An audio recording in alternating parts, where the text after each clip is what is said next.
বানাইলাম। এই আসমান বানাইয়া কোরআনের কোথাও বলি নাই আসমান সুন্দর করে বানাইছি, জমিন বানাইয়া কোথাও বলি নাই জমিন সুন্দর করে বানাইছি, গোটা সৃষ্টি জগৎ বানাইয়া কোথাও বলি নাই সুন্দর করে বানাইছি। কিন্তু মানুষ রে, তুই 3.5 হাত তোরে বানাইয়া কোরআনে একটা নয় দুইটা নয় 4টা কসম করে বলছি তোরে সুন্দর করে বানাইছি।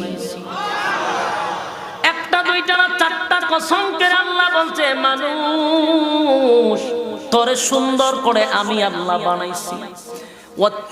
তিন ফলের কসম, জাইতুন ফলের কসম, তুরে সিনিনা সিনাই পর্বতের কসম, হাযাল বালাদিল আমিন পবিত্র মক্কা নগরী।